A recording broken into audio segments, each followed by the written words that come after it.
Familias adoptivas para hablar de la adopción desde dentro.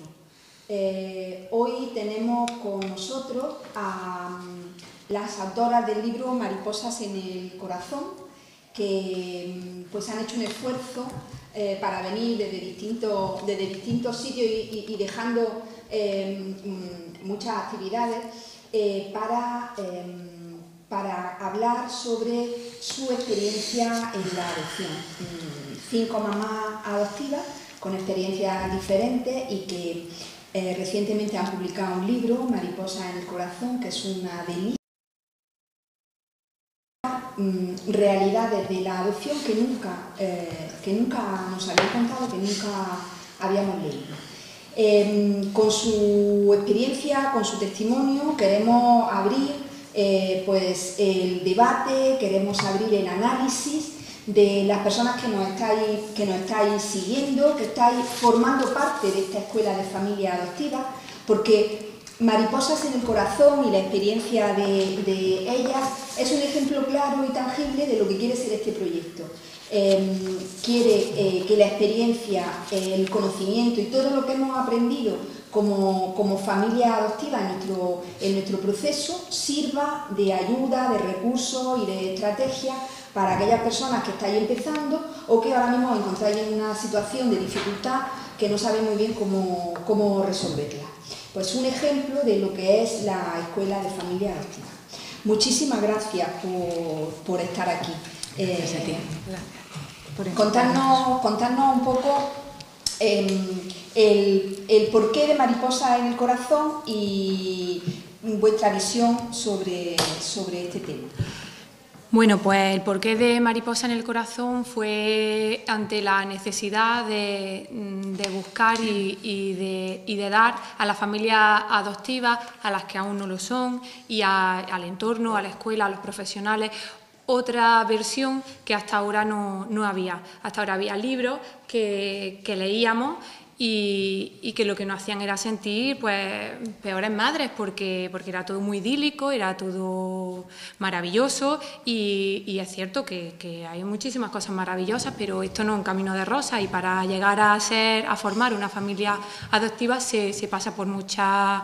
Es un camino duro, que en el coloquio que hoy hemos preparado, bueno, pues nos hemos arriesgado un poco y va a ser distinto a lo que hasta ahora pues hemos estado haciendo. No va a ser una presentación como tal del libro, sino que vamos a hablar no solo como madres adoptivas, porque este libro reúne las experiencias de 5 madres, pero son 5 madres, 5 mujeres que llevan más de 10 años preparándose y formándose en la materia de adopción. Entonces, este libro está muy cuidado para que llegue al mayor ámbito posible en el mundo de la adopción. Preséntanos sí. a las mariposas. Aquí está Inmaculada Morales, a mi izquierda. Ella es madre adoptiva por adopción nacional. A día de hoy todavía está esperando a poder ponerle su apellido a su hija. Ahora ella, si quiere decir unas palabras... Bueno, mi niña tiene ya 7 años y es una preciosidad y ha sido un camino muy largo, muy difícil, pero que merece la pena, que ya hasta el día de hoy creo que merece la pena tener a mi niña a mi lado. Luego está Loreto Castillo, ella es madre adoptiva, pero nada más y nada menos que de 4 niños. Háblanos un poquito de ti. Pues soy madre adoptiva de 4 niños, además son los 4 de distintas etnias. En casa se conviven chinos, negros y blancos, con lo cual hay una multiculturalidad en casa difícil de ver en otras familias, poco particular. Pilar González, ella es mamá, además de hace año y medio de una niña procedente de China, aunque ella empezó su adopción hace más de 10 años y bueno, habla un poco de ti. Bueno, la característica de mi proceso de adopción es eso, los 10 años, los penosos 10 años que tuvimos que pasar para encontrarnos con Ángela Pilli. Ella es monoparental. soy monoparental. Se me ha olvidado decirlo. Luego está Mercedes Moya, ella es mamá de 2 hermanos, ha venido de Kazajistán y bueno, aparte de madre también es creadora de una web que ahora mismo es referencia en adopción, de también un cuento infantil, de Yo tengo 2 mamás, háblanos un poquito. Pues bueno, sí, es la web adopción.encuentro.com y nada, yo soy madre de 2 niños que nacieron en Kazajistán, son hermanos biológicos, tenían 7 y 2 años y medio cuando los adoptamos y curiosamente tienen muy distintas vivencias y eso pues ha llevado a una serie de cuestiones con el vínculo, la madre biológica y tal, que es lo que me ocupo yo en el libro. Bueno, yo pues me presento, soy María y soy mamá de 2 hermanos que vienen de la Siberia Oriental y nada, pues soy la coordinadora del libro porque fui la que después de 4 años llevando una presidencia de una asociación que fundó Loreto de familia adoptiva aquí en Granada, pues me di cuenta que eran muchísimas las familias que necesitaban este libro, así que pues nada, poco más vamos a decir para no alargar la presentación. Lo que sí quiero decir que todo lo que se va a hablar aquí no pretende dar lecciones a nadie, no queremos generalizar y solo van a ser conclusiones de nuestras propias experiencias y si puedes salir de aquí pues aprendiendo más, siempre aprender es nuestro mayor afán. Ni más ni menos que aprender de las 5 experiencias de estas 5 mujeres que llevan trabajando y luchando por hacer una familia en su vida, ¿no?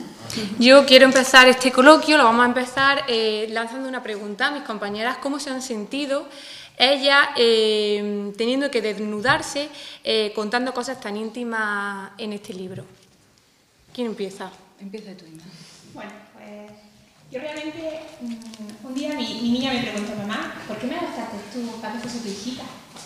Y yo llevaba ahí como la idea de que quería contarle yo la historia a mi niña, ¿no? Mi niña tenía 6 años y creo que es bueno ponérselo por escrito. Y justo coincidió que María me llamó para proponerme la historia de escribir un libro.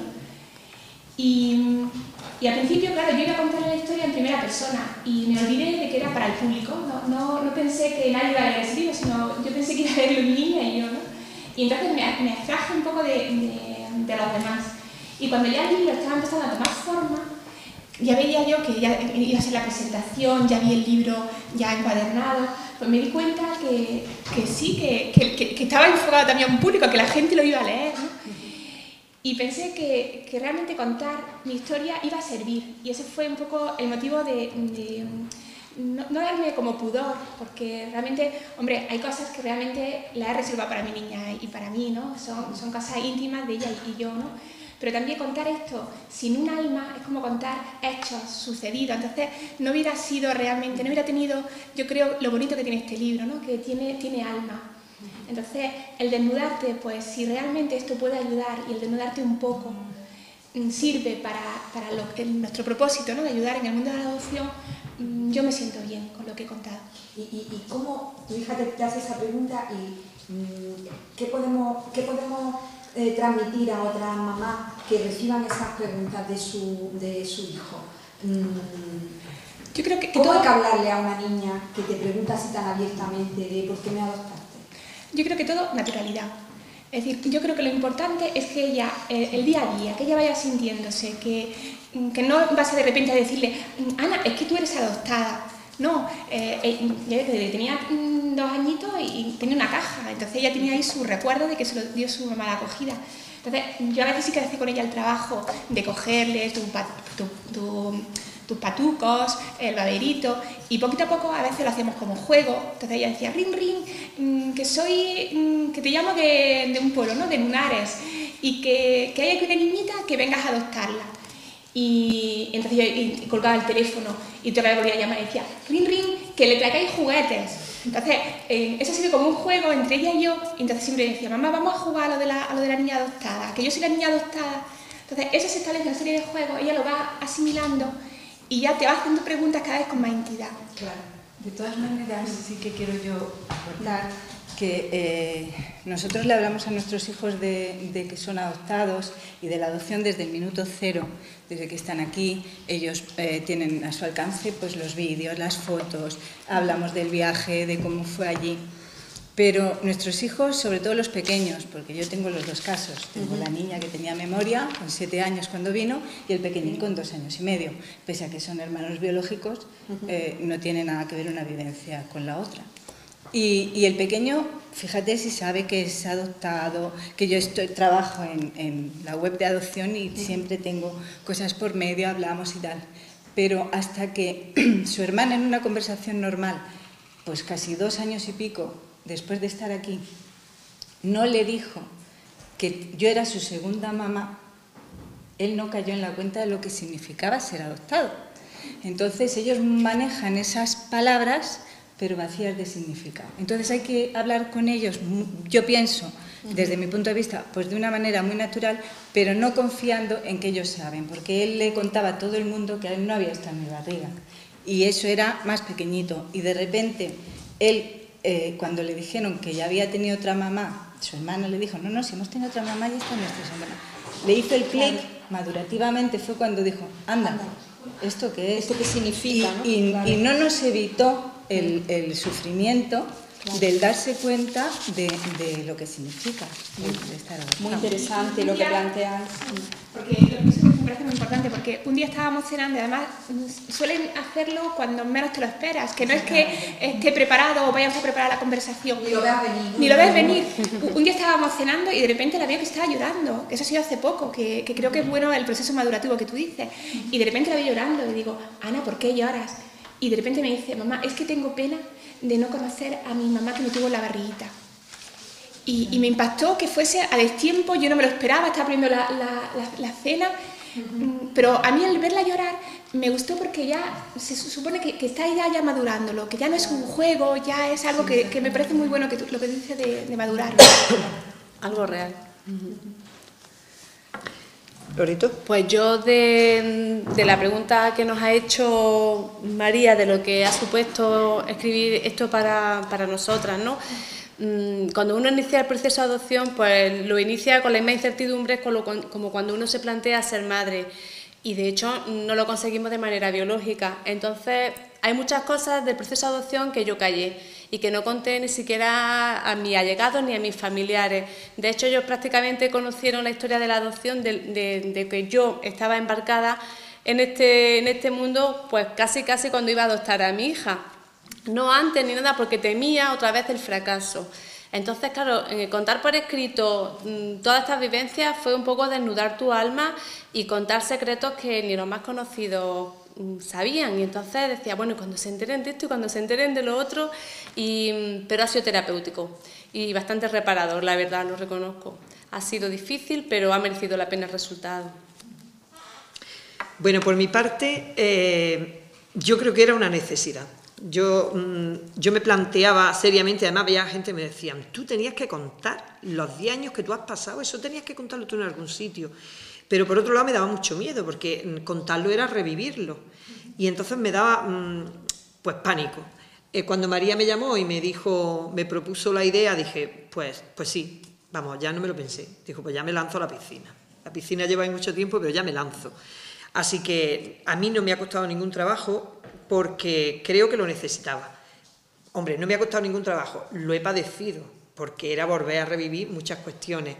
Pero al mismo tiempo, y estoy de acuerdo con Loreto, pues, ha sido ha sido una terapia de grupo. Yo creo que ha sido una terapia de grupo, porque además como la dinámica era, escribimos esta parte, nos la leemos todas, las partes de las demás, y luego ponemos en común, nos corregimos, esa parte de escribir el libro ha sido tan enriquecedora, porque ya no es solo que escribes tu historia pensando en que alguien la puede leer y comprenderla, sino que hay 4 personas a tu lado que la están leyendo, la están comprendiendo, además empatizan rápidamente porque tenemos historias muy parecidas. Esa parte del libro para mí fue riquísima. Pilar, ¿y qué consejo, tú que has vivido, has hecho un máster en espera, qué consejo podría... Y hasta 2. Y hasta 3.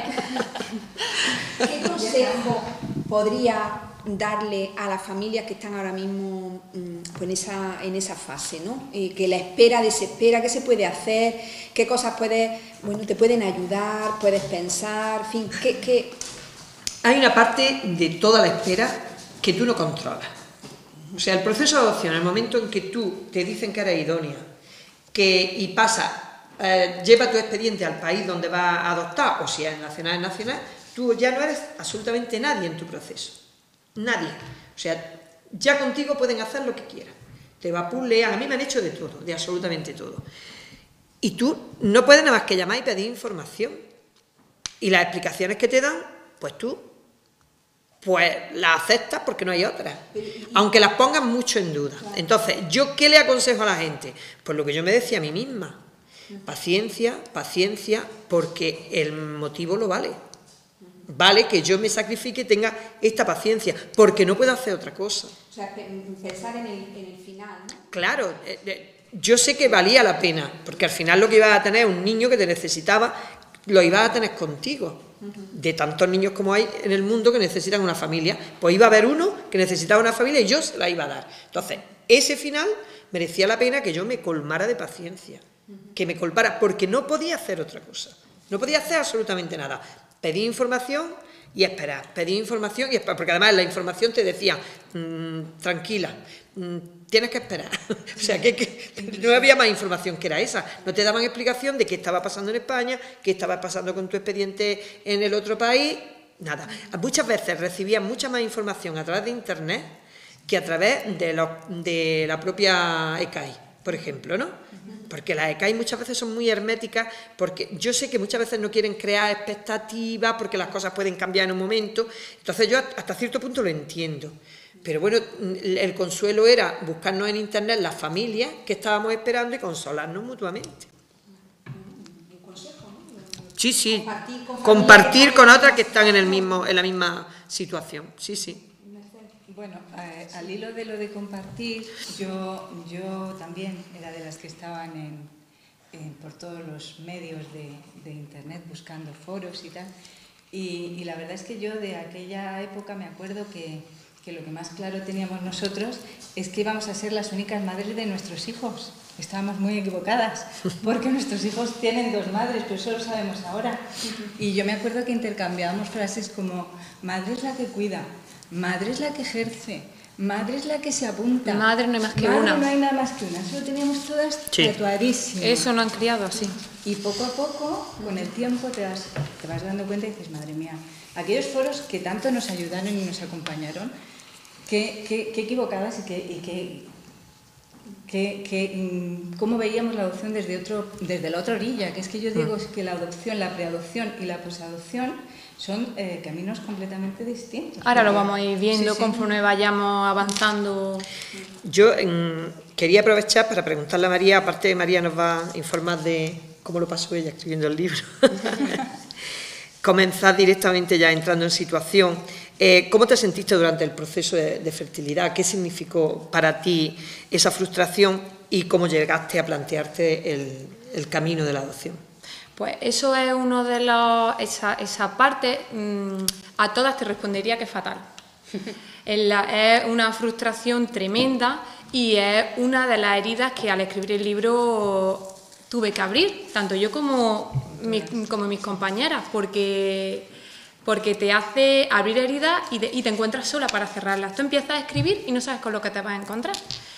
Y ahí pues recuerdo que llegamos a tener un calendario de ovulación y a ser máquinas. Éramos máquinas donde hacíamos el amor cuando el médico no lo decía, cuando era el momento idóneo, haciendo todo tipo de consejos, todo tipo... Pero luego te bajaba la regla y era, bueno, aparte de los efectos físicos que ya eran de por sí fuertes, el psicológico muchísimo más. Entonces fue una mañana cuando yo decidí que hasta aquí habíamos llegado, inyectándome una de las hormonas que te pones en la barriga, uno de los inyectables. Dije, esto yo así no puedo seguir. Me fui a dar un paseo con mi perra y fue en ese paseo donde dije, yo quiero ser madre. El cómo vengan mis hijos me da igual. Lo que yo quiero es ser madre. Así que hoy es el último día, que yo me vuelva a inyectar, que yo me vuelva a poner y que yo vuelva a pasar por lo que estamos pasando. Llegó mi marido por la noche, aquella noche, yo me había tirado toda la tarde viendo vídeos por internet, leyendo blogs, y bueno, yo estaba pues con el pañuelo, el llanto, y cuando llegó Joaquín pues hablé con él. Y empezó conmigo, nos dieron alta hora de la madrugada hasta que decidimos, pues hasta aquí hemos llegado. Nosotros vamos a ser padres adoptivos y nos fuimos a la ginecóloga, le dijimos nuestra idea y nos dijo que estábamos locos y que poco más que de adopción en la consulta de una ginecóloga pues no se habla.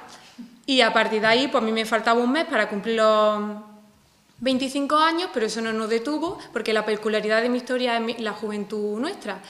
Y en ese mes lo preparamos todo y fue cumplir 25 años, poner los papeles y empezar a hacer los cursos. Pero esa parte de fertilidad se recuerda muy mal, muy mal. No, por eso digo que no es un camino de rosas. Cuando llegamos a la adopción ya traemos nosotros mismos un bagaje, una mochila llena de espinas. Ya llegamos agotados agotados totalmente. Psíquicamente. Llegamos a la adopción pues intentando encontrar lo que no hemos encontrado antes. Y tampoco nos lo ponen fácil, porque más charlas, más advertencias, más... Y conseguir el certificado de idoneidad. Claro, pero ya después de lo que hemos pasado, como que ya dices, lo que esto haga no falta. me detiene, ya lo que me digan aquí no me detiene. Carretera y para adelante, que así. Estamos hechos de otra pasta, los padres adoptivos estamos hechos de otra pasta. Bueno, me toca ya hablar un poco de mi experiencia, porque, bueno, mi experiencia es un poco distinta. Claro, pasados 10 años, según la ley de adopción en España, el rango de edad de la persona que yo iba a adoptar iba cambiando. Yo tenía un primer rango de edad de 3 a 5 años y al final adopté una niña de 9 años. Entonces, una pregunta puede ser, ¿cómo te planteas tú, cómo vives ese cambiar continuamente el rango de edad, ¿no? Pues lo vives sin más remedio. Quiero decir, cada vez que haces un certificado de idoneidad, cada vez que tienes que renovar el certificado de idoneidad, sabes que automáticamente cambia el rango de edad. Sí tengo que decir que para mí no fue ningún problema. Ningún problema porque yo, conforme iba pasando el tiempo, primero porque yo no tenía nunca la idea de adoptar un bebé, nunca había tenido esa idea, ¿no? Y sabía además porque yo decía siempre, a mí que me den el que nadie quiera. Y los que tienen más dificultades para adoptarse son siempre los niños mayores. Entonces, cuando iba subiendo mi rango de edad, la gente que me rodeaba a mí me decía, uff, y ya un niño de 7 años, eso ya... Me volvían a nombrar la mochila dichosa, es que un niño ya viene con... Y bueno, y ya cuando me asignaron una niña con 9 años, a punto de cumplir 10, me dice, uff, y ya con 9 años, todo el idioma adquirido, ¿y qué vas a hacer? Y esa niña trae una mochila que yo ya le iba a decir, digo, es que yo también tengo más mochila que ella. Claro. Habrá que compaginar las dos mochilas. O sea, que ya no es solo la situación de la niña. Entonces, se vive con naturalidad totalmente. Y adoptar un niño mayor, es verdad que tiene inconvenientes, pero yo, hoy por hoy, le veo muchísimas ventajas. ¿Cómo cuáles? Muchísimas ventajas. Pues, por ejemplo, eso que estáis hablando. Ella ya tiene su historia asumida. Y además la tiene muy asumida. Mi hija en concreto la tiene, porque a lo mejor otros niños no, pero ella la tiene muy asumida.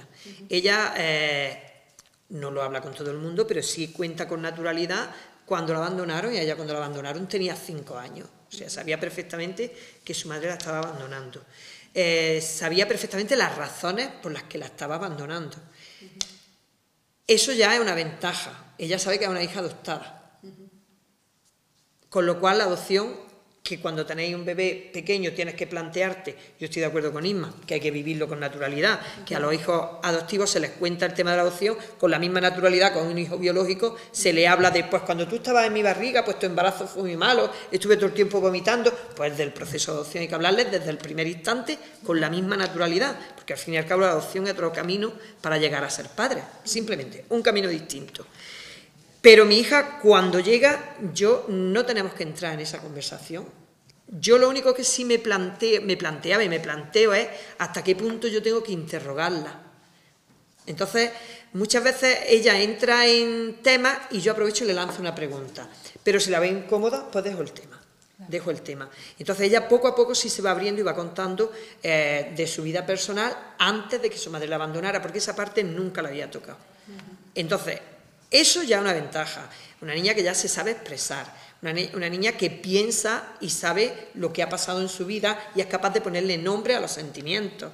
Es una ventaja porque es una cosa que a los niños tenemos que enseñarles, y más a los niños adoptivos, tienen que aprender a ponerle nombre a los sentimientos. Eso es fácil.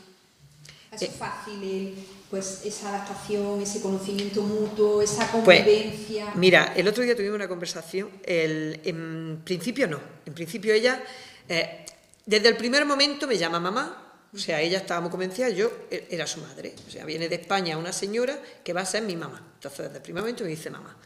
Pero había un rechazo físico, sobre todo cuando había gente delante. Cuando estábamos, por ejemplo, solas en el hotel, no había problema. Pero yo no la podía tocar, me hacía así con su mano. Y no me podía hacer fotos con ella, rechazaba que yo me hiciera fotos con ella. O sea, había como un rechazo hacia mí. Yo eso lo viví, hombre, lo viví desde la madurez y desde la experiencia que tengo con niños, pero no dejaba de dolerte. Pero yo decía, bueno, es cuestión de tiempo, esto se supera. Y tú no lo vas a superar, Pili, esto lo superas tú. Esto le pones tú lo que haya que echarle y lo superas. Pero el otro día pasó lo siguiente, que me dijo, mamá, léeme Mariposa. Y es la primera vez que me la pidió, porque lo único que yo le había leído hasta ahora era la carta.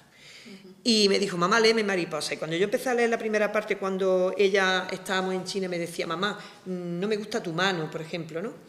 Pues ella decía, mamá, es que yo tengo una cosa muy importante que decirte. Es que yo, cuando yo estaba en China, yo me iba a España, yo no sabía nada de España, mamá, nada. Y yo no sabía nada de ti, mamá, yo no sabía nada de ti. Y yo pensaba, bueno, yo me voy a España, si me tengo que morir, me muero. O sea, claro, tú fíjate, ella cómo me expresó y me dijo, mi destino es irme allí, que sea lo que tenga que ser, que sea lo que tengo que hacer. Y claro, cuando te da respuestas así, empiezas a explicarte muchas cosas del principio. Bueno, el tema de los niños pequeños, de la edad de los niños. Yo tenía un certificado de idoneidad de 0 a 2 años al principio, tardé 4 años en la adopción y bueno, al principio yo quería un bebé, o sea, eso es impepinable, yo quería un bebé y me hacía ilusión. Lo que pasa es que conforme va pasando el tiempo, te vuelves más realista. Desde luego en adopción lo que hay que ser es realista. Entonces yo decía como ella, digo, mira, a mí me decían, bueno, ¿y a ti no te importa que sea de una raza, de un color? Digo, a mí, aunque mientras no sea verde, pero que también, o sea, si me lo dices, pues también. Pero vas cambiando el rango de edad y vas cambiando tú también, no ya las expectativas, no es, yo es que quiero y me van a dar otra cosa, no, es simplemente que te vas adaptando. Y, por ejemplo, mis hijos, cuando a mí me dijeron que iban a tener 7 y 2 años y medio, yo no sabía nada de ellos porque a Kazajistán viajas con una venda en los ojos y no sabes lo que te encuentras, pues a mí me parecían hasta pequeños, o sea, es que era una cosa de decir, bueno, pues es que 6 años son pequeños y a mí lo que no es que me importe que no tener un bebé, lo que sí que me duele es no haber vivido todo eso de mi hija, por ejemplo, que tenía 7 años, ¿no? Lo que es el gateo, lo que es el enseñarle las primeras palabras y tal, ¿no? Y entonces eso es lo que yo más me duele. Y los niños mayores, pues es que depende de las vivencias que hayan tenido. Porque yo, por ejemplo, con mi hija de 7 años he tenido muchísimo menos problemas de adaptación y de vinculación y de todo eso que el mío chiquitito de 2 años y medio. Entonces te lo ponen más fácil. Sí, nosotras tenemos... Las niñas mayores, mi hija vino también con 6 años, llegó aquí y te lo ponen más fácil, porque entienden más, saben su historia previa, saben el pasado que tienen detrás y conforme se van abriendo te van facilitando esa comunicación. En cambio, el pequeño es mucho más difícil. En nuestro caso, por ejemplo, desde primera hora teníamos claro que queríamos hermanos mayores. Nosotros ya sabíamos que bebé ya se da por hecho de que es la máxima demanda que hay y como lo que queríamos era ser padres, la edad nos daba igual. Entonces pusimos un rango de edad de 0 a 5 años y ahí fue donde realmente empezó nuestro calvario en la adopción, porque claro, nadie entendía que cómo con 25 y 27 años empezáramos primero a adoptar y abandonáramos el tema de los tratamientos de fertilidad y con esa rapidez. Y luego que fuéramos por un grupo de hermanos de 0 a 5 años. Nos decían, pero vamos a ver, bebé, pero se pueden dar un bebé, que tenéis muchísimos años, muchísimo tiempo para ser padres.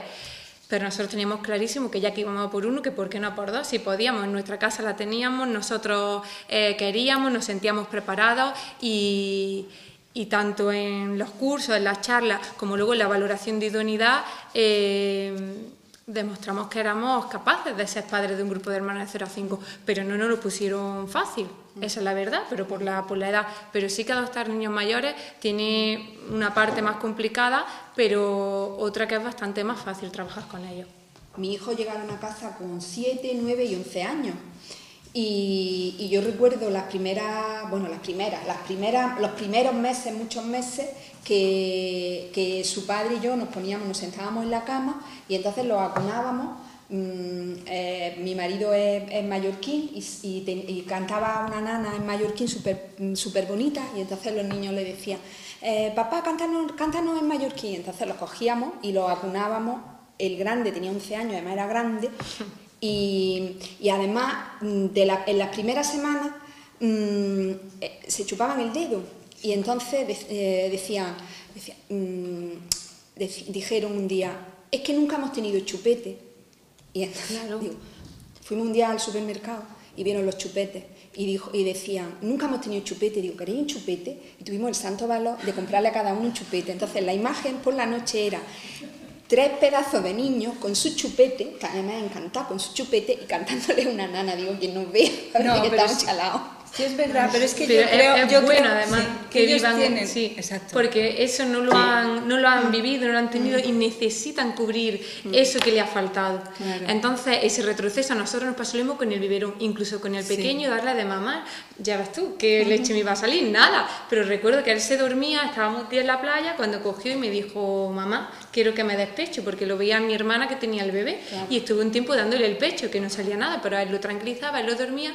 Y yo creo que cubría esa parte que él necesitaba de sentir que era un bebé. Y en cambio en Victoria, pues tuvo un rechazo hacia el padre. Victoria fue más bien con su padre. No la podía tocar, no la podía coger, no podía hablar con ella, hasta que un día el padre estaba con otra niña, vio que jugaba, que la abrazaba, le dio tal celera que cogió, empujó a la otra niña y dijo, es mío, y a partir de ahí ya. Pero pasaron unos meses y su padre lo pasó muy mal, claro, muy mal. Yo quería preguntarle a Irma una pregunta muy directa. ¿Estamos indefensos los padres adoptivos o incluso los padres acogedores? ¿Estamos indefensos realmente? Te lo digo porque como tu proceso ha tenido que ver mucho con todo el proceso judicial, y ¿realmente estamos indefensos? Hombre, yo primero diría que quien está indefenso realmente, o yo lo he vivido con la indefensión, es mi hija, porque... Cuéntanos un poco el caso para que la gente que nos está viendo entienda un poco la pregunta y entienda también la respuesta.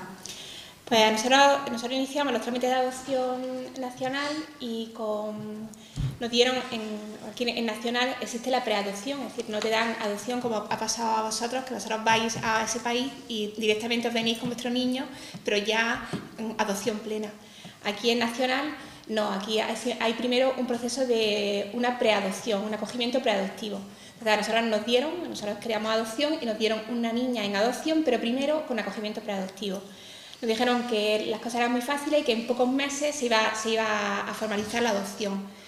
Pero no fue así el caso, los padres recurrieron y al año pues una sentencia pasó a la audiencia y una sentencia de la audiencia nos decía que teníamos que devolver a nuestra niña a los padres biológicos.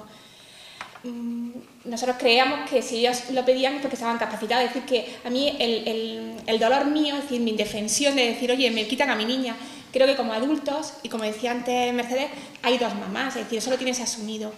Pero el problema viene cuando te dicen que el reintegrar a mi hija con su madre biológica era un riesgo, porque primero era un riesgo vital a ella, mi niña tiene necesidades especiales, era un riesgo vital para ella, y luego que la familia biológica no estaba preparada, es decir, no tenía no sé cómo se dice, habilidades, recursos, no recursos económicos, sino recursos de habilidades, capacidad. y además había un peligro, realmente que es una cosa privada de ella, pero que había un peligro para ella el reintegrarlo. Entonces, claro, cuando los asuntos sociales nos dicen desde la Junta que es imposible, que cómo se va a hacer viable esa sentencia, es cuando a mí me entra el miedo. Miedo, indefensión por mi parte, por supuesto, pero era ver a mi niña indefensa. Digo, pero ¿cómo es que no se tienen cuidado? Y además que era irreversible, es decir, no había una sentencia de la audiencia irreversible. Entonces hay un callejón sin salida que, gracias a Dios, hay mecanismos y fue un proceso muy arduo.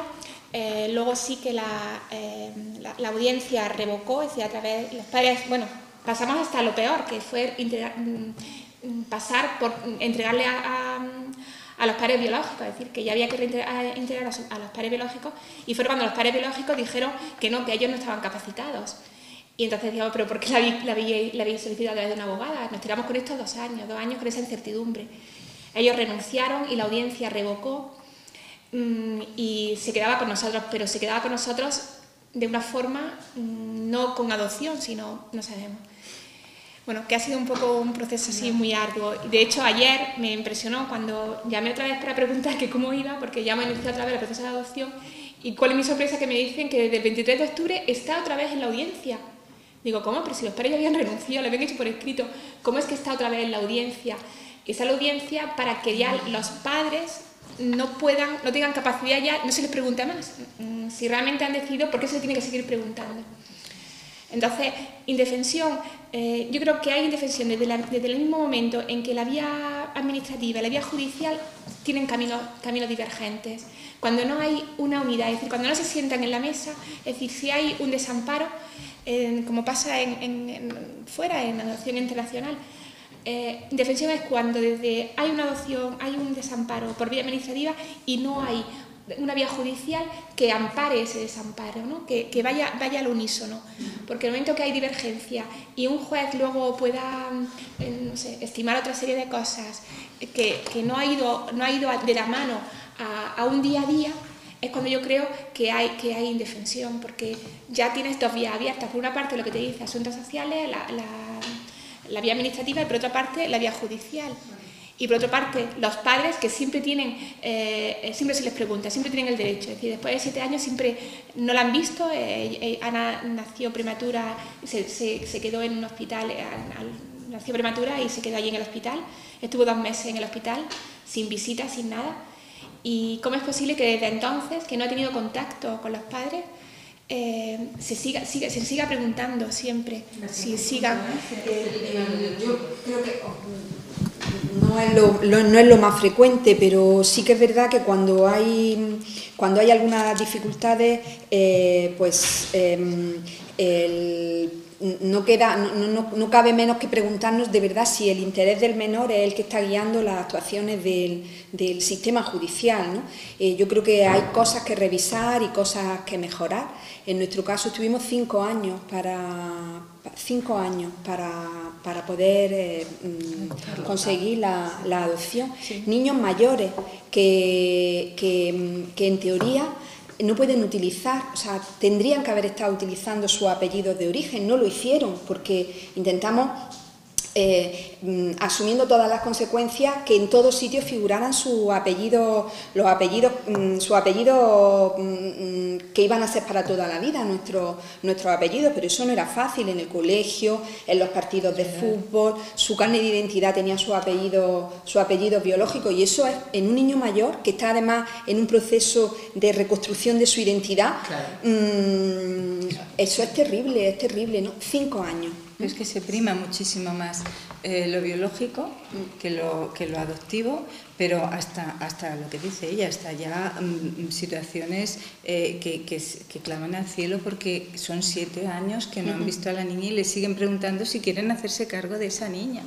Y luego para nosotros ser padres tenemos que pasar una serie de certificados de idoneidad, de entrevistas, de valoraciones que tenemos que demostrar una y otra vez, porque además eso se revalida con el tiempo, que estamos capacitados.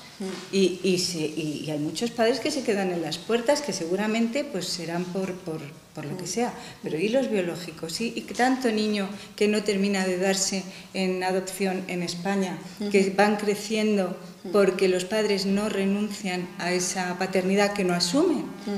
Está claro que el sistema necesita mejora. Sí, sí. Ese es el dolor, porque yo recuerdo que me decía el abogado cuando estábamos en el legado de la Junta, decía, qué pena, porque muchas veces decimos lo de interés del menor y creemos que aquí hay protección del interés del menor y a veces hay quizás como mucho maltrato, pero porque no hay recursos porque claro, ahora sí, después de, mira mi caso, antes de que un niño salga en adopción, lo van a mirar con muchísimo cuidado, es decir, es preferible que un niño esté en acogimiento para evitar todo este escándalo público o todo, entonces el niño puede permanecer en un centro o en un acogimiento privándoles de una adopción cuando realmente porque los padres no renuncian, no quieren, es como un bien patrimonialista, es decir, yo tengo un patrimonio y es mi patrimonio, entonces yo no lo voy a ceder, es como a mí me ha tocado y yo, aunque mi hijo esté en un centro, puedo ir a visitarlo o puede ir la abuela, pero el niño es mío y no va a salir en adopción.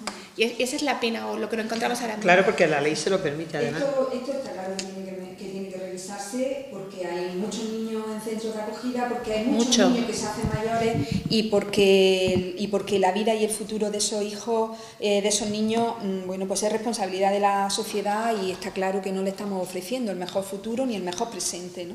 Y luego no se puede dar, tampoco se puede dar en adopción a un grupo de hermanos y no tener ningún tipo de ayuda.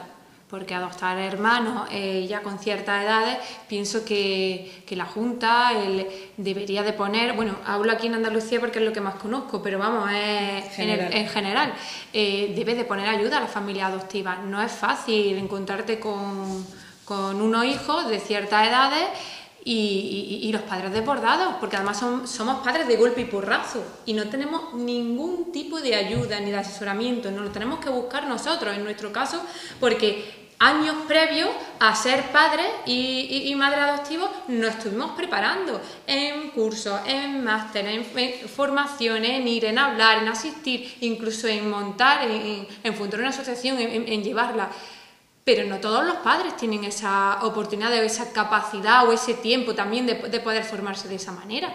Entonces pienso que no se puede coger y, venga, grupo de hermanos, de grandes, mayores y ahí os la apañáis. No, pienso que debe de haber una ayuda para esos padres y no estoy hablando de ayuda económica, estoy hablando de ayuda psicológica, seguimiento de qué necesitáis, cómo vais, para llevar al niño a tal sitio, para vosotros mismos poder descargar, para hacer. Pienso que hay mucho por hacer, claro. Mucho. Hombre, en Andalucía está el servicio de posadopción, pero claramente, bueno, pues los recursos son insuficientes, ¿no? Se queda corto porque lo tiene muy limitado. Está en mala. Hablando de grupo de hermanos, que aquí la campeona es Loreto, y además como con niños de diferentes razas, de diferentes etnias, a mí me gustaría que nos hablara cómo se viven las diferencias en su casa y cómo viven tus hijos las diferencias con respecto a la sociedad. Me explico, cuando se encuentran con niños de otras etnias, de otras... Si tú ves que ellos lo viven de manera distinta como lo viven otros niños. Pues mira, curiosamente en casa no hay colores. Ellos son hermanos, son hermanos de juego, hermanos de disputa y se pelean como cualquier niño biológico. Como hermanos. Se pelean y se quieren todos los días. Pero ellos ni se echan en caracol, ni tú eres así, ni tú eres así. Realmente el color en casa no se vive. Curiosamente, yo muchas veces voy con los niños por la calle, pero es que yo tampoco los veo. Voy con ellos por la calle y me dicen, mira qué chinito, mira qué negrito. Y yo los miro diciendo, pero ¿cómo se habrán dado cuenta? O sea, pero es que realmente llega un momento en que tú no ves el color. Tú ves a tu hijo y no hay color. ¿Qué pasa? Que esas diferencias se las hacen ver fuera. Se las hacen ver en el parque, se las hacen ver en el cole, se las hacen ver en el entorno familiar y de amigos. Yo a veces me he encontrado con algunas preguntas que le han hecho familiares a mi hijo que digo, no puede ser. Vamos, yo a veces que me quedo... Hubo un familiar bastante directo, además niña, que le dijo a mi hija, tú eres tan buena porque eres adoptada y para que tus padres nuevos no te abandonen, por eso te estás portando tan bien. Claro, mi hija vino, mamá, pero mira lo que me ha dicho. Y era un familiar bastante directo. Entonces, Ahí es donde la gente, tanto tenemos que enseñarles, ¿no? Que las diferencias realmente donde las ven, donde nos las hacen notar siempre es en el exterior. En casa son hermanos más y son amigos y juegan, pero jamás se echan nada en cara, ningún color, ninguna etnia, allí ni nada. Sí es verdad que yo tengo que estar mucho más atenta cuando vienen del colegio, cuando vienen con la cara cambiada, ya sé que algo ha pasado. Entonces yo ya no puedo decirles, es que te han dicho esto, que te han dicho lo otro, sino, bueno, ¿qué ha pasado en el recreo? ¿Cómo ha ido? Entonces ya si ellos se ven con confianza, pues contarán.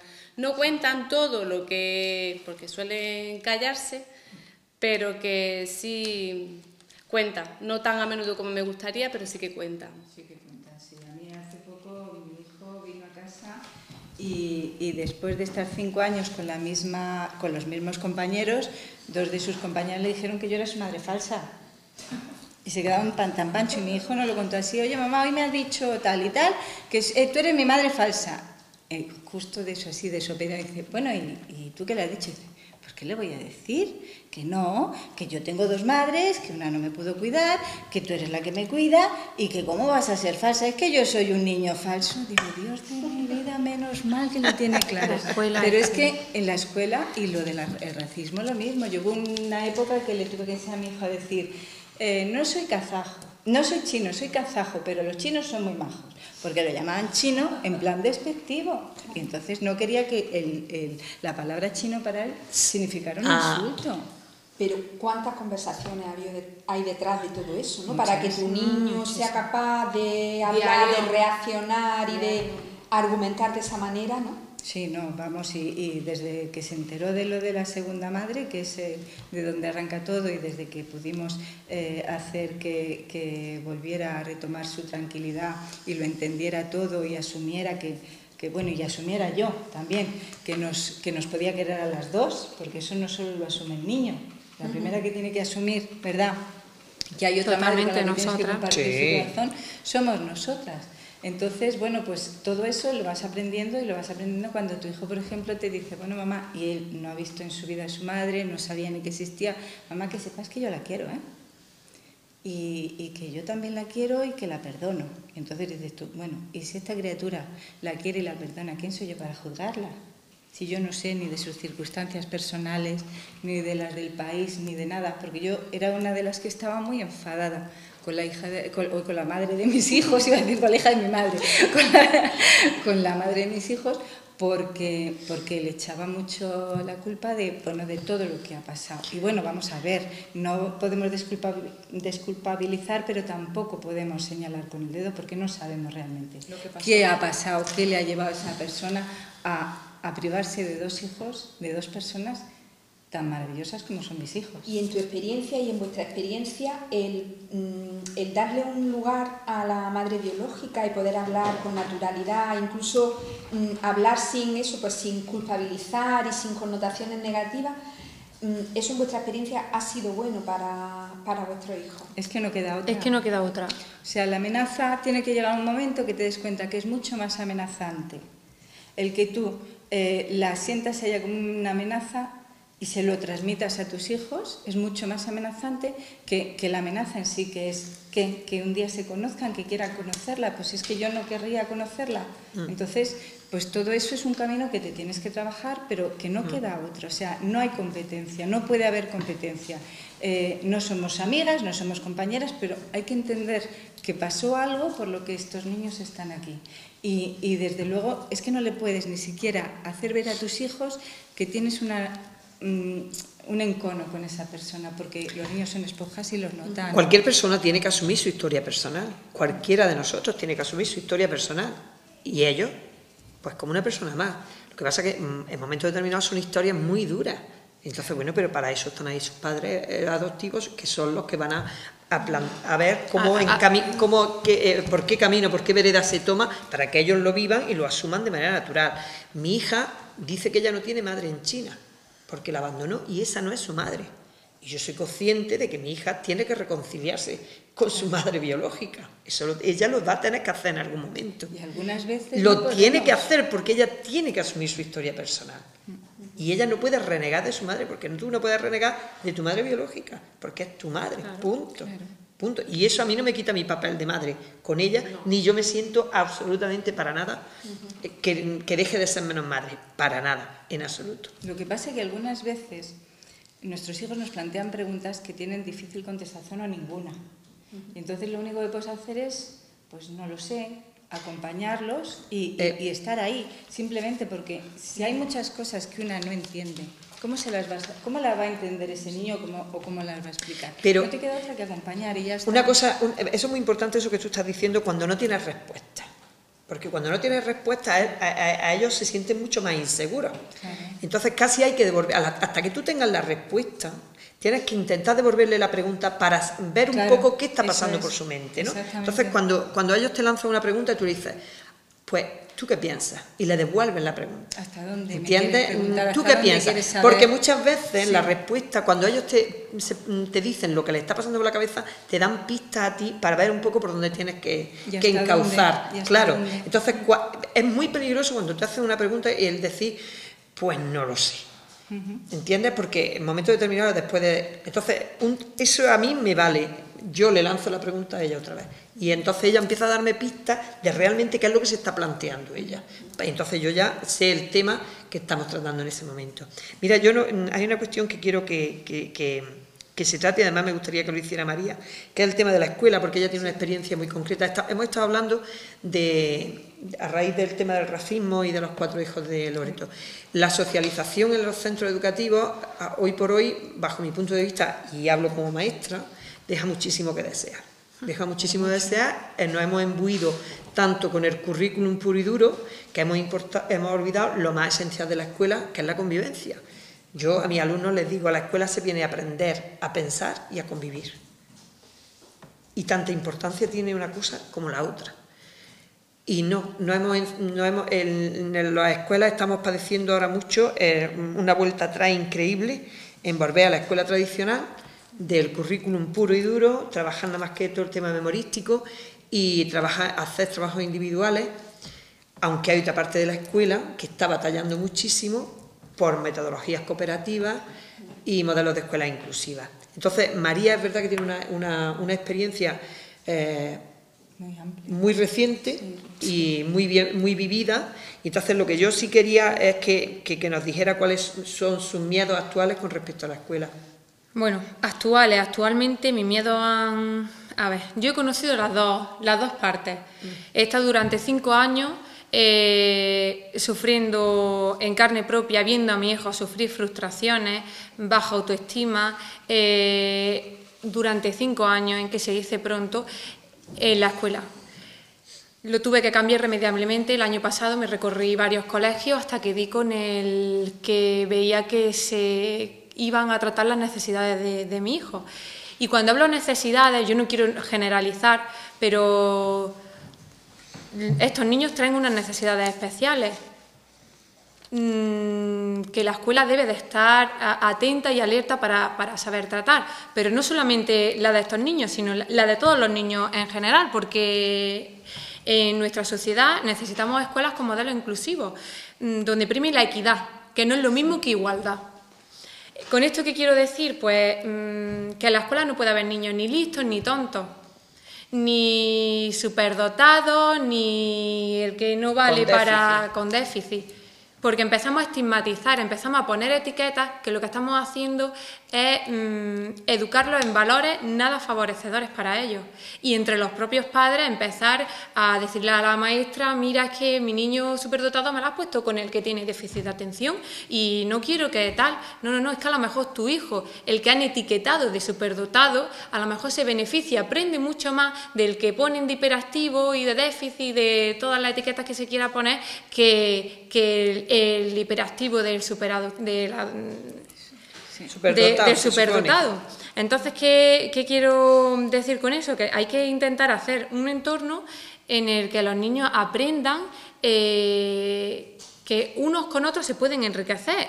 Yo defiendo la escuela pública. Hoy por hoy mi hijo está en una escuela privada porque él no puedo ahora mismo, no tengo queja alguna. porque están totalmente atendidos con profesores totalmente vocacionales, que atienden la diversidad de su clase, que se desviven, que ante cualquier problema están atentos para ayudarlos y lo hacen crecer en valores. En la escuela donde estaba mi hijo anteriormente había grandes maestros, por eso no me parece justo meter a todos en un mismo saco, porque tenemos grandes docentes y creo que es para mí es la profesión más importante que hay, la docencia, y hay que valorarla como tal. Entonces me parece, por ejemplo, una aberración que cada 4 años se mira a ver si se reforma el tema educativo. Eso no hay un sistema educativo que lo soporte. La escuela necesita reformas, las necesita ya. Pero que duren en el tiempo, y sí. tienen que durar en el tiempo y tienen que adaptarse a los años en los que estamos, a las necesidades de los niños, porque los niños no pueden hablar, pero los padres y los profesionales que trabajan en ellos sí. Entonces no es justo que haya gente muy preparada queriendo estar en un puesto que está ocupando, por ejemplo, otra persona que no está capacitada. Es que muchísimas cosas, no quiero entrar en... porque entonces me iría muchísimo, pero sí que hay una gran diferencia, yo la he vivido este año, a cómo mis hijos han pasado de estar estigmatizados en un colegio a estar felices, a que ya la semana de estar allí te abracen y te digan, mamá, gracias por cambiarme de colegio, a estar súper integrados, ya no digo solamente en tema académico, que para mí es lo de menos, pero hasta en eso han mejorado, pero sobresalientemente. ¿Pero por qué? Porque hay gente que cree en ello y que lo hace subir esa autoestima, que en el otro colegio, recuerdo los fines de semana, que teníamos que tirarnos todo el fin de semana intentando subir esa autoestima, sabiendo que el lunes, cuando entrara por la escuela, esa autoestima iba a volver a morir. ¿Por qué? Porque se la iban a volver a matar. Hay que hacer un cambio y hay que hacerlo ya. Yo me gustaría, vamos a ir terminando porque se nos ha pasado el tiempo volando, pero no quiero que os vayáis sin que nos contéis qué ha sido lo más difícil en vuestro proceso, en vuestra relación con los niños. ¿Qué ha sido lo más difícil y qué es lo que más os ha ayudado? Venga, empezamos. Si hay algo difícil. Sí, todo lo que hace cosas difíciles. Pero con relación al proceso de adopción, con relación al día a día. En relación a la vinculación, al formar el vínculo con tu hija. Hombre, yo la verdad puedo decir que he tenido muchísima suerte con mi niña, porque yo estoy acordando ahora mismo cuando mi niña leyó, que yo también le di que leyese la carta que pone al final del capítulo, y entonces ella me dice, mamá, ¿tú piensas eso de mí? Y yo me quedé así, digo, ¿cómo que no? ¿Cómo no? ¿Por qué lo dudas? ¿No? Entonces, a mí en una charla que nos dieron en la asociación, en AFAN, nos dijeron que teníamos que darle buenas cartas, ¿no? Cuando juegas al póker tienes que darle buenas cartas a tu hija. Entonces, yo es una cosa que siempre he intentado con Ana, que es darle buenas cartas, que ella siempre tenga como recursos, que se sienta querida, que se sienta como una más, ¿no? Y cuando me ha dicho, que es un poco lo que a mí siempre me ha dado como, se adaptará bien, se sentirá ella, quizás muchas veces el miedo al futuro, a cuando ellas sean realmente conscientes, a si a mí me aceptará, me rechazará. Y a mí una cosa que también le iba a decir antes, que me ayudó mucho, cuando Mercedes me dedicó tu libro, el de Yo tengo 2 mamás, y yo lo dejé encima de la mesa, porque también ese era mi miedo, ¿no? Que ella, a medida que fuese siendo consciente, porque ella sí que sabía, cuando ella fuese consciente realmente, pero de corazón, de sentimiento, pues yo dejé el libro en la mesa a ver qué pasaba, ¿no? Y pasó un tiempo, ella lo cogía, lo ojeaba, hasta que un día me dice, léemelo, mamá. Y cuando yo se lo leí, fue cuando ella empezó a expresarme, lloró, me expresó emociones, y eso fue una parte que a mí me tranquilizó mucho. Por eso yo creo que tener recursos es muy importante, que tenemos recursos, pero a veces recursos pues así, y no hay que imponerse, no hay que tener una conversación, siéntate que te voy a decir que eres adoptada, sino, fíjate, eso, tenía ese cuento y cuento puede ser una ayuda para provocar, hablar de un tema, tal, ponerle nombre a las cosas. Y leerlo en tercera persona, en otra persona, sacar Claro. sus problemas, los ven reflejados fuera y eso les resulta absolutamente interesante. Entonces, a mí lo fácil, yo creo, ha sido fácil porque en el fondo ha sido un día a día que realmente a mí se me han quitado esos miedos. Es decir, yo no tengo miedo que me digan que si soy madre adoptiva, que si... Es decir, que en el fondo yo lo vivo todo con mucha naturalidad y creo que en el fondo cada una tenemos que vivir con naturalidad y vivir el día a día.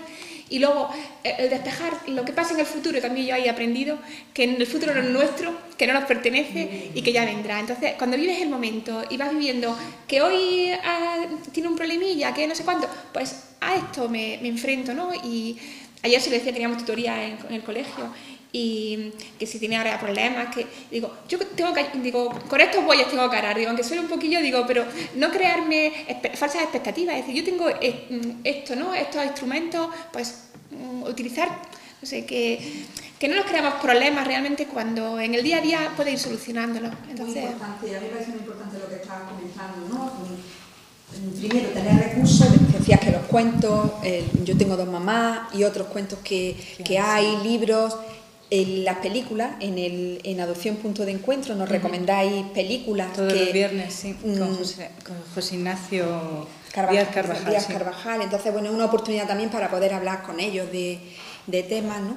Y luego esto que dices, ¿no? De tener las expectativas que podemos tener de una manera realista, que también lo contabas tú, ¿no, Mercedes? O sea, el día a día mis hijos son estos, no son los que yo me había imaginado, son estos, y tengo que querer a mis hijos que son estos, con sus fortalezas y con sus debilidades, ¿no? Y eso es muy importante, y no es fácil, y eso no se hace de entrada. No es fácil porque nos pasamos años idealizando el momento de ser madre, de tener a nuestros hijos, y la verdad que no nos idealizamos momentos malos. Entonces, cuando llegan tus hijos y llegan con problemas y llegan, pues entonces ahí es cuando dicen, madre mía, esto, ¿qué es lo que tengo ahí? Y entonces el trabajar día a día con ellos, yo siempre digo que el tiempo y la rutina es el mejor aliado para la vinculación y para ese apego con ellos, que en ocasiones no es fácil y que yo, por ejemplo, a día de hoy, en 6 años, sé que todavía nos queda muchísimo que trabajar. Por eso muchas veces he escuchado a los profesionales, te dan consejos, te dan herramientas, te dan tal, y conforme te las van diciendo, te vas diciendo, pero qué difícil es ponerlas en práctica. Y cuando la hago, qué difícil me lo pone mi hija, me lo pone mi hijo, que me está ahora pasando esto. Que vivirlo en carne y hueso es muy diferente a leerlo. Sí. Loreto, ¿y tú? Pues bueno, lo difícil ha sido la recomposición familiar, o sea, pasar de 2 a los 2 años, al poco tiempo llega la Irene, después llega Antonio, después el tercero y el cuarto. Ya casi que como que el tercero y el cuarto, el primero y el segundo como que tú te adaptas un poco a ellos, pero ya el tercero y el cuarto, mira, apúntate al carro, vamos caminando todos, porque tú ya más reorganizaciones ya es que es imposible que hacer. Pero también una cosa muy difícil que yo quería comentar son las advertencias. Cuando empieza el proceso de adopción, porque te advierte la familia. Te vas a meter, piénsalo bien, decides que quieres adoptar, vas a los al curso de información, a la charla informativa, ahí están los técnicos diciéndote cuidado, las mochilas, a ver, nosotros que no, que queremos y que queremos, luego empezamos con los cursos de adopción y siguen insistiendo y a ver lo que nos vaya a meter y tener mucho cuidado y pensarlo bien, pero nosotros seguimos para adelante. Luego llega la valoración y allí tenemos a nuestros psicólogos, los asistentes sociales, también mirar bien, que no sé, que somos como luchadores contra todo, ¿no? Y ya claro, es como que cuando ya tenemos por fin a nuestros hijos y tenemos alguna dificultad, como que no queremos quejarnos. Entonces tú ves a millones de madres biológicas que pueden decir tranquilamente, estoy harta de los niños, es que estoy cansada, es que no puedo más. Pero nosotros nos callamos. Si es que nos han advertido tantas veces que como decimos, estoy harta, o sea, te callas y es que no hay más que hablar. Entonces sí es verdad que a mí me ha servido un poco el libro pues para sentirme mejor madre. Y voy a leer una cosa que ha escrito María Ángel en el prólogo, con lo que yo creo que nos sentimos muy identificadas. Cuando leía estas páginas sentía una sensación de tranquilidad y de paz, al comprender que estas noches en blanco, llorando y sintiendo el vértigo en el estómago al pensar en el futuro y preguntándome qué va a ser de nuestra vida, no significaban que me arrepintiera de nada, ni que fuera señal de ser una mala madre. Es tranquilizador saber que otras madres se han sentido igual y que son buenas, buenísimas madres. Sí, es verdad que lo que tú dices, ¿no? Que lo habéis hablado todas en el libro o en los coloquios que hemos tenido, ¿no?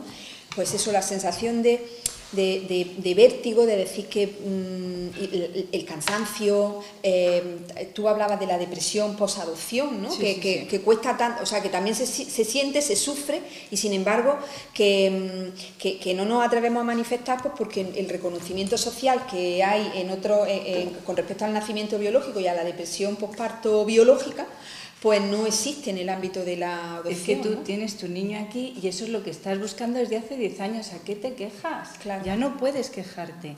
Y luego aparte que es como que se empeñan, que es lo de las advertencias también, en reseñarnos como si la adopción fuera una especie de segunda vía. Bueno, yo he llegado a oír que somos madres de segunda mano. Somos familias de segunda. O sea, es que es muy fuerte. Entonces yo soy su segunda madre, pero no soy su madre de segunda.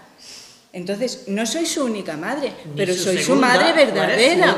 No, pero soy su madre verdadera. O sea, que es que... Y el tema está en eso, en que no nos permiten y no nos permitimos porque nos deslegitimicen un poco, ¿no? Y entonces, no vaya a ser que... Pero gracias a nosotras, yo creo un poco, ya empieza, porque en los foros sí que se ve y se queja la gente y tal, pero un poco el hermetismo se ha roto y ya pues ya está claro que se puede uno quejar, que no pasa nada, que por eso no los quieres menos y por eso no van a ser menos hijos tuyos, ni tú te vas a sentir peor madre, ¿no? Entonces eso ya te descarga bastante, ¿eh? Yo quería apuntar una cosa. Yo lo pasé mal al principio en el vínculo pero bueno, ya lo he contado, pero fue muy poco tiempo.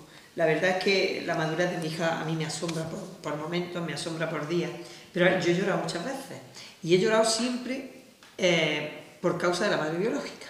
Y os explico. Cuando yo veía a mi hija, cuando a mí me contaban, cuando yo me volvía a leer su expediente y veía la vida tan durísima que ha llevado mi hija, yo lloraba muchísimo porque yo no estaba allí para poder... Claro. Y yo estaba aquí metida en un proceso de embudo durísimo esperando a que me asignaran. Y yo tenía que haber estado con ella. Yo sentía que yo tenía que haber estado con ella en esos momentos. Y luego he llorado mucho también cuando la veo tan feliz, tan resuelta, tan madura, tan que me asombra todos los días, con ese sentido del humor, todo el día gastando bromas. Parece que no tiene más misión en esta vida, que es que todo el que esté a su alrededor esté contento. Yo es que me tiene alucinada. Y en esos momentos lloro pensando si su madre biológica la viera. Si su madre la viera. Todo lo que se está perdiendo en su madre. Y eso hace que yo tenga una relación con una persona a la que no conozco. Sí. Y tengo una relación muy fuerte con ella. Sí, además tengo una relación muy fuerte con ella. Primero la tienes que encajar, luego tienes un poco que admitirla y al final tienes que hacerla casi un sujeto de pleno derecho en tu familia. Sí. Porque es que además Montse la Pastora, que es una psicóloga clínica de renombre, que justamente en una reseña que hizo en el libro, en el cuento de Yo tengo dos mamás, decía que cuando en sus consultas le preguntaban a los niños que si pensaban en su madre biológica, decían siempre. Solía ser la respuesta siempre. Claro. Entonces tienes que admitirla primero tú y después eso. Sí. Y tienes una relación con ella realmente y sobre todo en los cumpleaños. ¿Quién no se acuerda de ellas en los cumpleaños? Donde dices, madre mía, es que su reloj biológico le tiene que estar recordando las dos faltas que tiene tan grandes, ¿no? Porque eso se te tiene que abrir las entrañas. O cuando entre ellos mismos dicen, ¡ay, tiene un lunar igual que yo aquí! Sí. Y se preguntan, ¿de quién será? Ponte en su lugar. A mí me gustaría saber ese lunar a quién pertenece, si pertenece a mi madre, a mi padre, a una abuela, a una tía. Hay que ponerse en el lugar de ellos. Sí, mi hijo el otro día en la comida, que es donde suele soltar las bombas, me dice, mamá, ¿mi mamá tendría la misma edad que tú? Digo, no, creo que era bastante más joven. Y me dice, ¿y cómo sería de guapa? Y digo, pues mira, tu hermana, que su hermana es una belleza. Claro. Digo, mira a tu hermana y seguramente será tan guapa como ella. Y dijo la hermana, dice, sí, pero tenía dientes de oro. Dice, pues eso no me gusta. Y ya ves, ya se rompen las...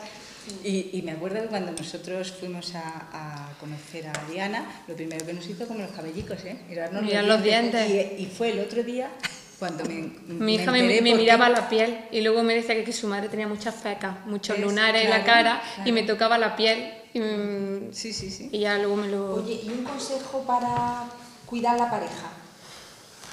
Ahí ya, me permitís que me... me permitís... Tú tienes la mejor, la más yo siempre lo digo, mi marido es el mejor. No da ruido.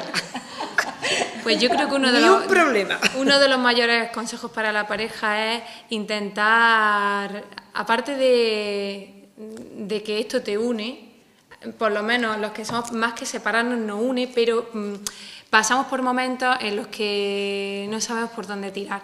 Entonces creo que el matrimonio debe hablar muchísimo, es una de lo principal, e intentar, no, aunque es difícil, no idealizar mucho los momentos con los hijos, porque cuanto más hables de ¡ay!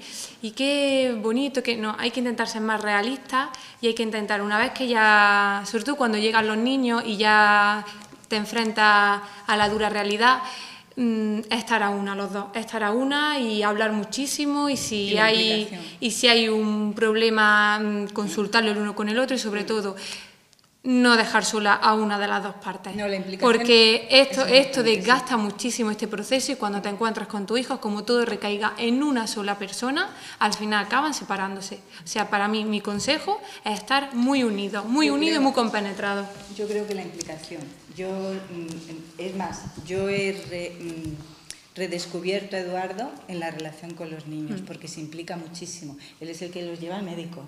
Él es el que está pendiente de montones de cosas, y eso me hace admirarlo más. Y yo creo que cuando llevas años ya de matrimonio, una de las cosas que más lo reavivan es la admiración que le tienes, ¿no? Entonces, lo implicado que él está con los niños es lo que, por ejemplo, yo les diría a las parejas: implicarse y hacer equipo. Ayudarse el uno al otro. Yo creo que sí. Y también yo creo que es también vivir más como pareja, que yo creo que eso pasa en todos, tanto biológicos como adoptivos, porque te centras tanto en los problemas de tu hija, que del niño, que es que te olvidas realmente de pareja. Entonces, a veces es que los temas de conversación son cuándo hay que llevar a la niña al médico, qué no sé cuánto, y el colegio, y esto. Entonces, realmente yo creo que tenemos que vivirlo, porque cuando a veces Antonio y yo hemos ido a dar un paseo solo y nos hemos cogido de la mano, digo, ¡uy! ¡Qué alegría! Digo, no sé, es como decir otra vez somos novios, o tenemos un espacio para nosotros. Y yo, el buscar en momentos de espacio, o irnos solos, mi madre siempre me dice, venga, ¿cuándo vais a ir a algún sitio? Y yo, el propiciar eso, a mí me hace un poco... Y otra cosa que a mí me sorprende, que a veces, no sé, yo me a veces me involucro más en Ana, en esta cosa, y cuando... A mí me sorprende a veces cuando llega por la noche, a veces Ana se ha acostado en nuestra cama y se ha quedado dormida, o en el sofá, como Antonio, porque ahora le cuesta más trabajillo darle besos a él, como Antonio la coge y empieza a darle besos, y le digo, Toño, que la va a despertar, que deja de darle besos. Esa ternura que tienen, que a veces tú crees que no la tienen, y tienen esa ternura que la cogen cuando está dormida, y a mí eso me sorprende, que yo también tengo que delegar mucho más en él, en darle más papel, protagonismo, el dejar que yo siempre soy la que hago mejor la cosa, soy la que mejor la baño, la que mejor... Entonces, eso también, cuando yo eso lo delego, y ahora que está un poquito malilla, él ha tenido que asumir muchas más cosas, yo he notado cómo él se ha esponjado y ha desarrollado muchas más capacidades que antes las asumía yo, y él es mucho más capaz, vamos, que de otra forma distinta. Nunca puedo decir que ni mejor ni peor, es que lo hace de forma distinta que yo. Ese consejo me gusta, ¿no? De dejar espacio, de dar espacio y dar oportunidad también a que se impliquen. Sí, porque a veces las madres poderosas, ¿no? Rápidas, cuando te das cuenta ya está todo hecho, ¿no? Y al final dices, y sin embargo echas de menos que que te ayuden, pero no da oportunidad, ¿no? Loreto, ¿y tú? Pues yo creo que priorizar la pareja, vamos. Es verdad que nuestros hijos son los más deseados y entonces tenemos que hacer un ejercicio para decir, no, primero la pareja, porque es que yo me di cuenta de que cuando yo abrazo a mi marido, mis hijos me miran con una cara diciendo, mis padres se quieren. Y yo creo que eso es tan importante para ellos, le da tal seguridad que yo creo que priorizar en este caso la pareja, bueno, en este caso, y yo creo que con una familia con hijos, yo creo que priorizar la pareja es muy importante. Y luego lo que dice ella, salir de vez en cuando solo. Yo tengo una amiga que es orientadora familiar, dice, Loreto, cuando salgas con tu marido, no hables de los niños. Y se nos ha dado el caso de salir, de sentarnos y buscar el tema de conversación, porque, a ver, porque nada más que me sale ni al colegio, y en el parque, y en casa, y fíjate que Antonio ha hecho esto, y mira que no sé qué, y es súper difícil. Entonces yo creo que salir con el marido, con la pareja, y evitar hablar de ello durante una horita. A ver si lo conseguimos. Algo que se haya quedado en el tintero. Muchas cosas. Yo quería hacer un apunte. En ese hablar que estábamos diciendo lo mismo con la pareja que con los niños, hay que comunicarse muchísimo, muchísimo, muchísimo, muchísimo. Y hay que hablar, y tenemos que acostumbrarnos a expresarnos y acostumbrar que los niños hay que hablar de sentimientos. O sea, y esto, cuando te cuenten cualquier historia, y esto, ¿cómo te hace sentir a ti? ¿Y tú cómo te sientes? Porque eso es muy importante. Es muy importante. Y ayudarle a ponerle nombre. Sí, sí, por en supuesto. Mi casa era chulo, o sea, ¿cómo ha estado la película? Chula. ¿Cómo te lo has pasado? Muy chuli. Era chulo o Chuli, no me acuerdo, o, lo negativo no sé sí. lo que era, ¿no? Pero sin matices. Chungo, chulo, chungo. Porque sí. Sí, y sí. hace falta, ¿no? Decir, Hace falta. pues esto es tristeza, pero no es que estés triste, es que estás cansado. O no es que estés triste, es que estás enfadado. No es que estés enfadado, es que estás triste. O sea, Sí, sí, sí, esos sí, matices de las emociones. Muy importante. Sí. Mi hijo un día, perdón, Hay un libro muy bonito que se llama Emocionario, Ah. que identifica Sí, yo cada lo estoy emoción. trabajando ahora y muy Y a mí bien. eso me Muy ayuda bien. mucho, porque incluso a mí, es A mi decir, hija la estoy Sí, llevando. sí. mi hijo un día vino con unas caritas pintadas y me decía, pues mira, esto es tristeza, esto es alegría, esto es enfado, esto es, no sé lo que me dijo, esto es tal, y dice, y chino. Digo, ¿cómo chino? Dice, hay un estado que se llama chino. Dice, sí, es cuando me enfado cuando me llaman chino. O sea que fíjate, tenía hasta un estado emocional para el que él sabía que cuando le insultaban, ese era otro estado emocional distinto para él. O sea, Que hablar de emociones no solo tenemos que acostumbrarnos, hay que provocarlo. Hay que provocar que se hable de emociones. Bueno, pues porque es que es entonces muy yo, importante. antes de que termine el coloquio, voy a provocar una emoción que tengo. Venga. Entonces, y yo quiero, lo primero, agradecerte enormemente este espacio que creas y la labor que estás haciendo con Escuela de Familias Adoptivas y el momento que nos has brindado hoy de poder estar aquí hablando. Y sobre todo quiero agradecerle a mis compañeras que del minuto uno que le propuse el proyecto dijeron que sí, que me siento súper orgullosa de ellas y que estoy aprendiendo un montón. Y este coloquio a mí me gustaría dedicárselo a Inma por su lucha y su valentía. sí. Porque ha vuelto al redil. Porque ha vuelto a vivir, exactamente. Al redil. Al redil. Al redil de las Al redil. mariposas. Ponernos, Ha vuelto con las enseñarnos mariposas. el libro, que vamos, ya lo conocemos mucho, pero bueno, enseñarnos así la portada, esa portada tan bonita del libro, ¿no? La adopción desde dentro. Hay muchas más cosas de las que en el tono en el que hemos hablado aquí esta mañana, hay muchas cosas que pueden ser una ayuda importante para las personas que estáis viviendo esta maravillosa aventura de ser una familia adoptiva. Muchísimas gracias. A vosotros siempre. No será la última vez. Bueno, y será un honor otra vez. Sí, sí. Estupendo. Está súper bien. ¡Qué bien!